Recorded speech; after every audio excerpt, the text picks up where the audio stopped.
Hello children, welcome to Let's Learn Primary Basics. Dear students, मेधावी preparation के लिए मेरे पास लास्ट ईयर का एक सैम्पल पेपर है जिसमें से हम क्लास 5 के मैथ्स सेक्शन को सॉल्व करने की कोशिश करेंगे। तो आइए शुरू करते हैं।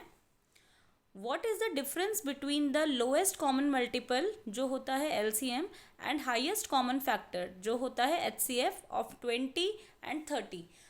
यहाँ पर हमें दो नंबर्स दिए गए हैं 20 और 30। अगर हम 20 के मल्टीपल्स की बात करें तो कैसे निकलेंगे? मल्टीपल्स ऑफ 20 होंगे 20, 40, 60, 80।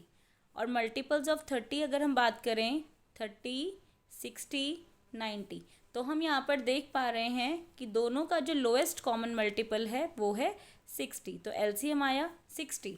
अगर हम फैक्टर्स की बात करें तो फैक्टर्स ऑफ 20 होंगे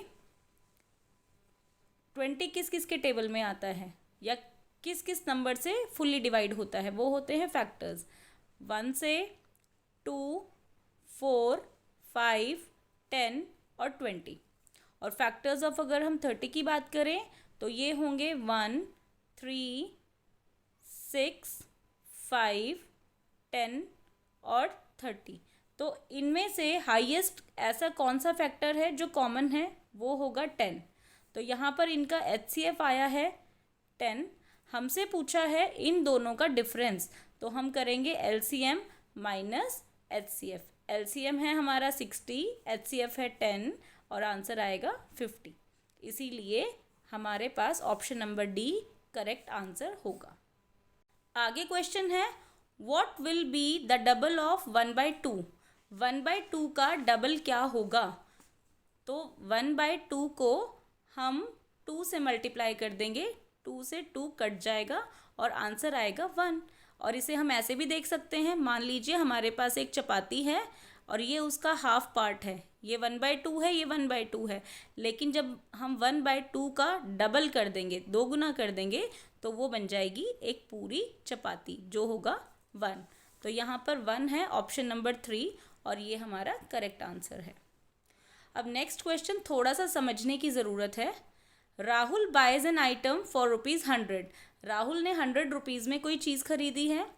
if he suffered a loss, अगर उसे लॉस हुआ उसको बेचने में, then which of the following statement would be correct. हमें इसमें से करेक्ट स्टेटमेंट निकालनी है कि राहुल को किस तरीके से उसने बेचा जो उसे लॉस हुआ। तो यहाँ एक समझने वाली बात यह है बेटा कि जब भी दो चीज़ें होती हैं किसी भी चीज़ को जब हम खरीदते हैं, एक होता है कॉस्ट प्राइस जो हमने चीज़ खरीदी है जिस प्राइस पे, और एक होता है सेलिंग प्राइस जिस प्राइस पे हमने वो चीज़ बेची है। तो अगर लॉस होता है हमें तो सेलिंग प्राइस होगा कम और कॉस्ट प्राइस होगा ज़्यादा। जैसे हमने जो चीज़ अगर 100 रुपीज़ में ख़रीदी तो अगर हमें लॉस हुआ है तो सेलिंग प्राइस होगा कम। तो यहाँ पर स्टेटमेंट जो करेक्ट है वो होगा सोल्ड फॉर लेस देन ₹100। अगर हमने 100 से कम में वो चीज़ बेची है तो हमें लॉस हुआ है और यही हमारा करेक्ट आंसर है। बाकी देख लेते हैं। सोल्ड फॉर ₹100 ओनली, अगर उसने कोई चीज़ 100 में ही खरीदी और 100 में ही सोल्ड कर दी, सेल कर दी, तो उसे ना फ़ायदा हुआ ना नुकसान हुआ। सोल्ड फॉर मोर देन ₹100, अगर उसने कोई चीज़ 100 में खरीदी और 100 से ज़्यादा रुपीज़ में उसने सेल किया तो उसे तो प्रॉफिट हो जाएगा, फ़ायदा हो जाएगा। लेकिन अगर उसने 100 से कम रुपीज़ में वो बेची तो उसे लॉस होगा। तो यही हमारा सही आंसर है क्योंकि हमसे करेक्ट स्टेटमेंट पूछी है। आगे चलते हैं।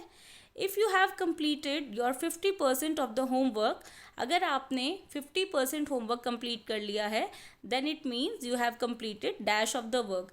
तो 50% हम हमेशा हाफ के लिए यूज़ करते हैं क्योंकि 100 का हाफ इज़ 50%। तो 1 का हाफ क्या होगा? 1/2। तो हमने 1/2 दो हिस्सों में से एक हिस्सा, जैसे हम फ्रैक्शन के लैंग्वेज में बात करें तो 50% का मतलब होता है 1/2। तो आपने आधा काम कर लिया।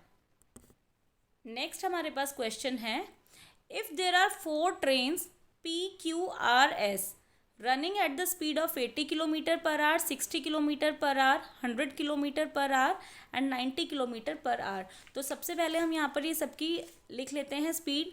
पी की जो स्पीड है वो है 80 किलोमीटर पर आवर, क्यू की स्पीड है 60 किलोमीटर पर आवर, आर की स्पीड है 100 किलोमीटर पर आवर और एस की स्पीड है 90 किलोमीटर पर आवर। ये हमें पहले दिया गया है। आगे हमसे क्या पूछा है, which one of these trains will cover the maximum distance in 3 hours. अब हमें टाइम दिया गया है 3 आवर्स का। तो बहुत सिंपल सी चीज़ है, दिमाग लगाने की, कुछ कैलकुलेट नहीं करना कि जब टाइम सेम है तो सेम टाइम में जो ट्रेन सबसे ज़्यादा स्पीड में चलेगी वो सबसे ज़्यादा डिस्टेंस कवर करेगी, सबसे ज़्यादा दूर चलेगी। तो सबसे ज़्यादा स्पीड किसकी है, ट्रेन आर की। तो इसीलिए ट्रेन आर सबसे ज़्यादा डिस्टेंस कवर करेगी, इसीलिए हमारा आंसर होगा ऑप्शन नंबर 2 आर।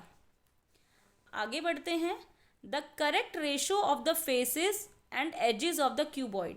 अब हमसे पूछा है कि रेशो फेसेस और एजेस की, तो इसके लिए हमें पता होना चाहिए कि एक क्यूबॉइड के कितने फेसेस होते हैं। तो जैसा कि हम जानते हैं क्यूबॉइड के अगर हम फेसेस की बात करें तो वो होते हैं 6 और अगर एजेस की बात करें तो वो होती हैं 12। तो हमसे 6:12 पूछा है, तो हम इसको ऐसे लिखेंगे और इन दोनों को अगर हम 2 से लोएस्ट फॉर्म में करेंगे तो यहाँ पे आएगा 1 और यहाँ पे आएगा 2। इसीलिए ऑप्शन नंबर 2 हमारा करेक्ट आंसर है।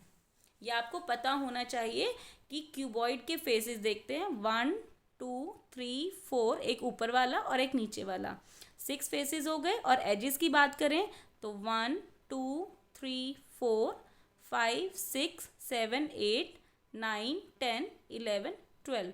तो ये चीज़ आपको पहले से पता होनी चाहिए, तो आपके लिए इजी हो जाएगा। आगे बढ़ते हैं, विच of the following statement is true for a circle. यहाँ पर हम एक सर्कल बनाएंगे, ये सर्कल है, ठीक है। अब हमें कहा गया है the largest chord of a circle is called its diameter. तो जो लार्जेस्ट कॉर्ड होती है वो होती है ये, और ये सेंटर से पास करती है, इसीलिए डायमीटर को लार्जेस्ट कॉर्ड बोला जाता है। और यहीं पे हमें अपना करेक्ट आंसर मिल गया है, इसीलिए हम इसे टिक करेंगे। अगर हम बाकी ऑप्शंस भी पढ़ लेते हैं एक बार, the centre of the circle lies on the circumference. Circumference क्या होता है, ये आउटर बाउंड्री, लेकिन सेंटर तो सर्कल के अंदर लाई करता है, तो ये वाली स्टेटमेंट है रॉन्ग। आगे है, a circle has only 1 diameter. क्या एक सर्कल का सिर्फ एक डायमीटर होता है, no, unlimited number of diameters होते हैं एक सर्कल के, हम कितने भी बना सकते हैं। तो ये वाली स्टेटमेंट भी है wrong. The diameter of a circle is half of the radius. तो अगर हम डायमीटर की बात करें, ये होता है रेडियस और ये होता है पूरा डायमीटर। तो जो रेडियस है वो हाफ होता है और डायमीटर डबल होता है, लेकिन यहाँ पे कहा है कि डायमीटर हाफ होता है और रेडियस डबल होता है, तो ये वाला ऑप्शन भी है रॉन्ग। करेक्ट ऑप्शन है the largest chord of a circle is called its diameter. आगे बढ़ते हैं, if all the 3 angles of a triangle are equal then which statement is wrong. अब यहाँ पे हमसे रॉन्ग स्टेटमेंट पूछी है कि इस इक्विलैटरल ट्राइंगल के लिए अगर जिस ट्राइंगल की ऑल साइड्स इक्वल होती हैं उसके बारे में कौन सी स्टेटमेंट रॉन्ग है। इस तरीके का होता है इक्विलैटरल ट्राइंगल जिसकी सारी साइड्स इक्वल होती हैं और सारे एंगल्स जो होते हैं वो होते हैं 60 डिग्री के, ठीक है। अब हम देखते हैं हमसे क्या क्या पूछा है। Each angle of a triangle is 60 degree, ये करेक्ट है।